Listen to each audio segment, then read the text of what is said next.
Hi, boys and girls. This is Mrs. Pearson, your elementary ELL teacher. Today we're going to do the informative retell. That means you're going to retell the biography, The Dog That Dug for Dinosaurs. You're going to retell the important parts, but first we're going to turn and talk. So, this is a good time to get a partner who read the story with you at home, or you can be my virtual partner. So I will ask you a question. You're going to think about what your answer is for each of the four retelling pictures.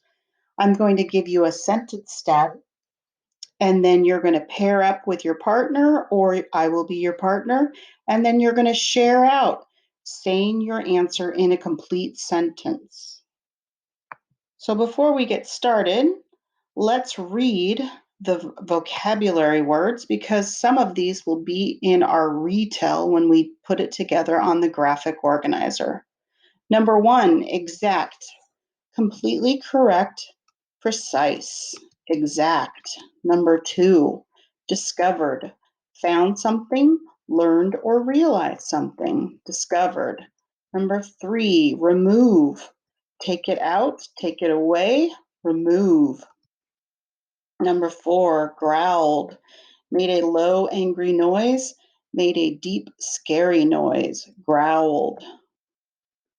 Number five, amazed. The root word is amaze, and past tense would be amazed, surprised, or shocked. Number six, explained.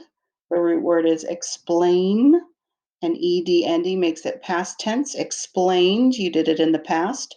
Told, described in a simple way, explained.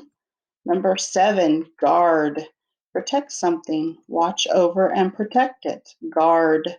Number eight, souvenirs, things that remind you of a place, keepsakes, souvenirs. Here's our learning target. Um, Read it along with me, and then the second time we read it, say it out loud. I can tell the main topic and key details of the biography, The Dog That Dug for Dinosaurs, using pictures and words. So say it out loud with me again. I can tell the main topic and key details of the biography, The Dog That Dug for Dinosaurs, using pictures and words. This is our second learning target if you have a partner at home, where you can listen and take turns when you are having a conversation about the text. So the I can statement is I can listen and take turns when I'm having a conversation about the text. If you don't have a partner, that's okay. You're going to take turns with me where I ask questions and you're going to say your answer out loud in complete sentences. Success criteria. That means how will you be successful at reaching your learning target? So, our lessons like climbing a mountain, and the goal is to get to the top. So, this is our roadmap for success. These are the steps we're going to do to be successful. And don't worry, I will help you all along the way. I will, number one, answer the talk about it questions. Number two, I will circle the author's purpose of the passage. Remember, the author's purpose is as easy as pie. Number three, write or match what the text is mostly about. Number four, write or match what the author wants us to learn. Number five, I will put the retelling pictures in order. And number six, that I will write or match 2 to 3 detail sentences to each retelling picture. Turn and talk rules. If you have a partner at home, make sure you're eye to eye and knee to knee. And if I'm your partner, I talk first and you listen. Or if you have a partner and you're talking, first one person talks, the other person listens, then you switch, then the other person talks, and the other person listens. Do not talk too long on your turn, or your partner will not have time to have a turn. Now, you may or may not agree with me or your partner, and when you agree, you can say, I agree with you because, and tell me why, or I disagree with you because, and tell me why. So here's our first retelling picture. If you were to go back to the textbook, it would be you could reread pages 424 to 425. So look closely at the picture and think about this. Who do you see in the picture? Where are they? What's the setting? And what's happening? What's going on? So number 1 says, who is Trey? What is his favorite thing to do? And who is the girl with him?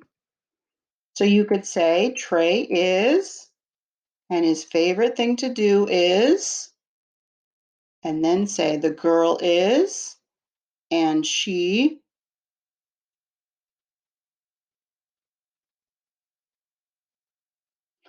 So if you remember, Trey is a dog, and his favorite thing to do is look for fossils with his owner, Miss Mary. And the girl is Miss Mary, and she also loves to look for fossils and take walks with her dog Trey. Number 2, what is a fossil and why do you think it might be fun to look for them? So think about that. What is a fossil? They like to look for fossils. A fossil is, and I think it might be fun to look for them because,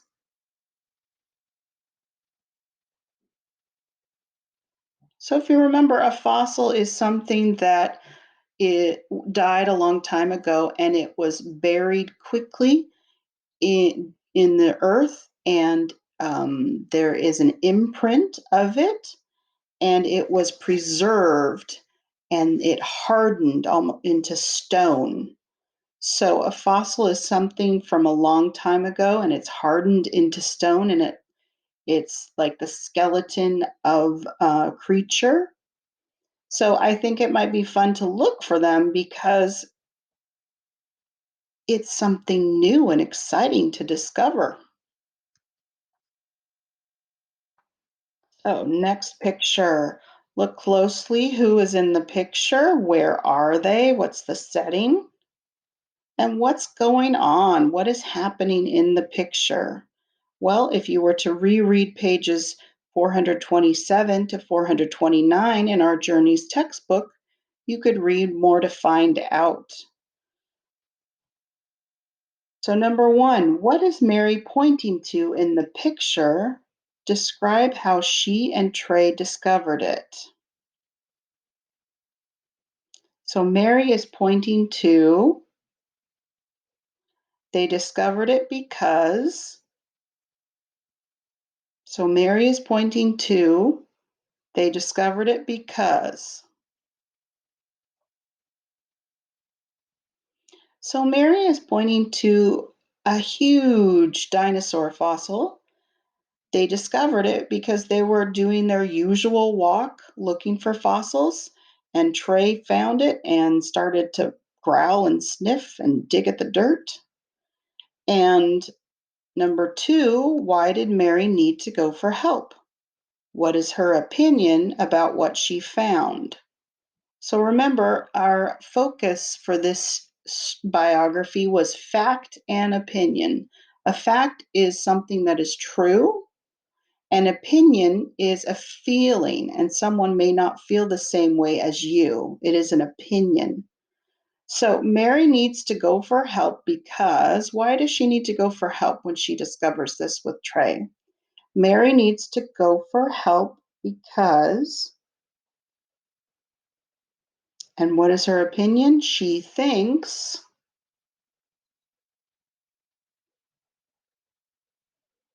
so if you remember, Mary needs to go for help because the dinosaur bones, the fossil's too big for her to dig out. And she thinks that this is a wonderful, special discovery.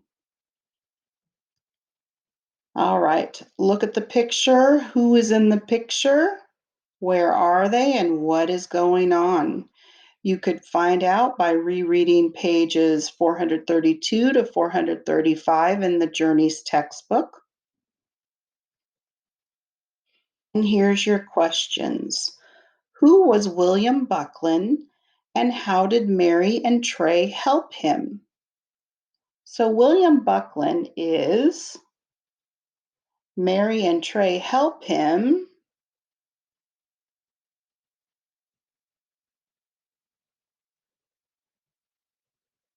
So William Buckland is a professor at Oxford University.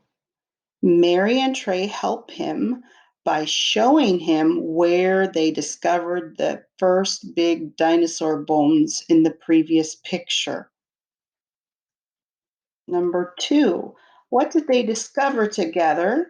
What body parts did their discovery have?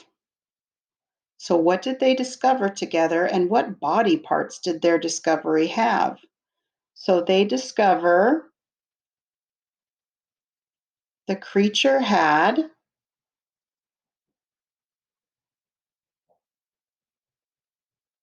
so if you remember, they discover another fossil, another huge dinosaur bones.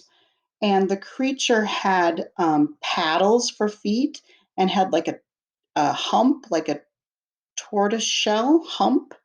And so the paddles meant that it swam in the water. And I believe it was called a plesiosaur. Number 4, look at the picture. Who is in the picture? What is happening? And where are they? So you can find this out if you were to reread pages 437 to 438. Here's our first question. What did Trey and Mary do with the fossils they found over the years? What did they do with the fossils? So after they collected the fossils, so after they collected the fossils,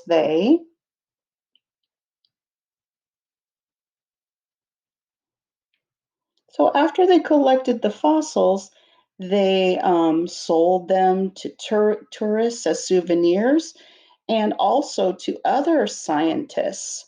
And they said that they would bring in, big wheelbarrows and carry out the large bones because they used them for their scientific study.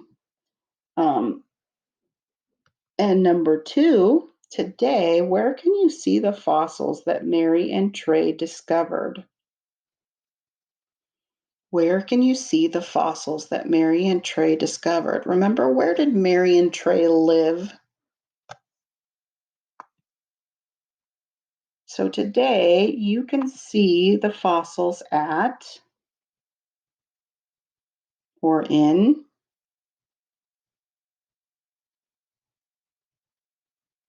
Today you can see the fossils in England because that's where Mary and Trey lived. They lived in England, and it's actually at the National History Museum. There's actually a famous painting of them as well. So here we're going to review the author's purpose. Remember at the very beginning, that was one of our pathways to success. The author's purpose is all about pi, P-I-E. So the first P stands for persuade. The author tries to get you to do something or believe what he is saying. For example, here's an example of someone trying to persuade you. This pie is so delicious you will want to buy one right now. Pies are on sale today for $3.99. What a great price. So they're trying to convince you to do something. Persuade. Inform. I stands for inform. The author gives you information about a topic. For example, the average American eats 6 slices of pie each year.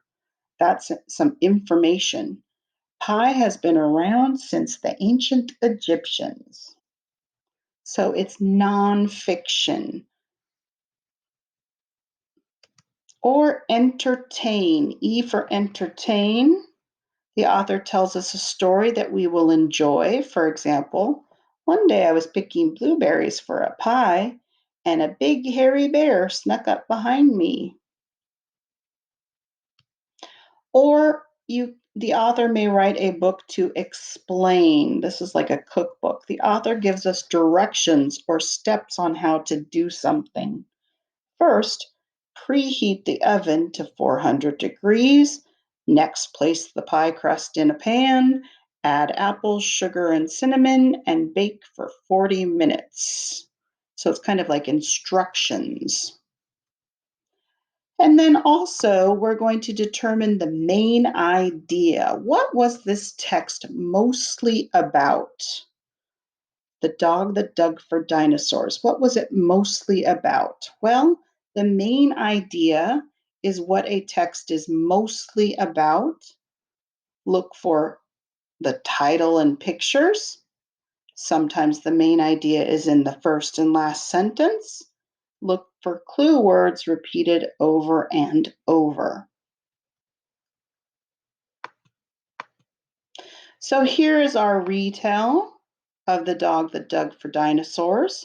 The first sentence here says, the author wrote the text to, and we need to choose one, persuade the reader, inform the reader, or entertain the reader. What was the main reason or purpose for the author to write The Dog That Dug for Dinosaurs? The author wrote the text to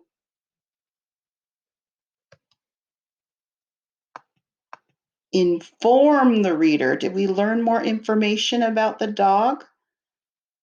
Yes, we did. And Mary. So the next sentence says the biography is about the lives of, a biography tells about the life or lives of who? The biography is about the lives of Mary and Trey. So now we're going to put our pictures in the correct sequence or order.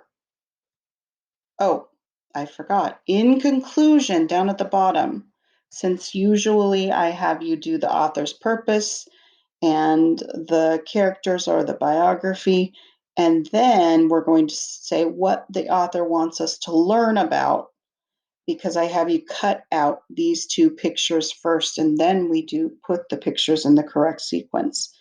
In conclusion, down at the bottom, in conclusion, the author wants us to learn about who? Mary and Trey, because it is a biography about the lives of Mary and Trey. So in conclusion, the author wants us to learn about Mary and Trey. Now we're going to put our pictures in order. First, do you remember this picture? We talked about this. Second, third, and fourth. So these are four main events in Mary and Trey's lives, and they're four important details. So look at the first important detail. First, a long time ago in Lyme, England, there was a dog named Trey. He loved to dig for fossils with his owner, Mary Awning. They discovered many fossils together. Second, one day Mary and Trey discovered the bones of an ichthyosaur. Trey growled and tried to dig them out. Mary had Trey guard the bones as she got help to remove them.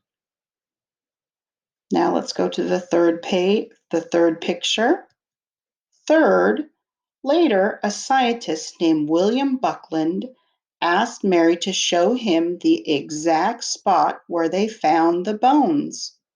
With Trey, she helped him find the bones of a plesiosaur.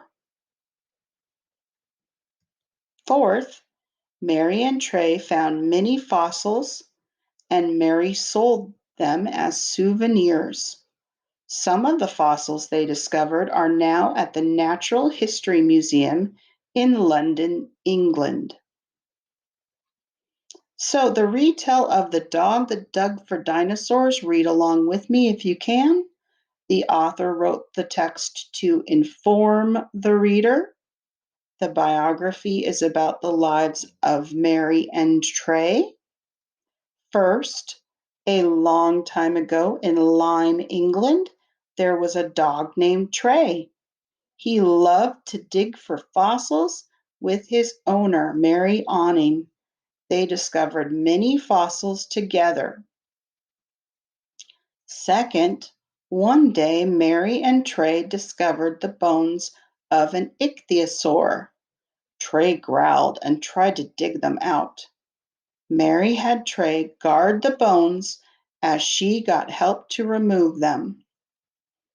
Third, later a scientist named William Buckland asked Mary to show him the exact spot where they found the bones. With Trey, she helped him find the bones of a plesiosaur. Fourth, Mary and Trey found many fossils, and Mary sold them as souvenirs. Some of the fossils they discovered are now at the Natural History Museum in London, England. So down at the bottom, in conclusion, the author wants us to learn about Mary and Trey. So let's reflect on our learning today. I can tell the main idea and supporting details of the biography, The Dog That Dug for Dinosaurs, with a partner, using pictures, words, and sentences. 4 would be I was able to answer all the talk about it questions and complete or read the graphic organizer. 3, I was able to answer most of the questions and complete the graphic organizer. 2, I was able to answer some of the questions and complete some of the graphic organizer. Or 1, I had a hard time completing the graphic organizer and answering the questions. How do you think you did today? 4, 3, 2, or 1? So boys and girls, thank you for doing the informative retell with me. I had a great time. I hope you did too. Have a great day.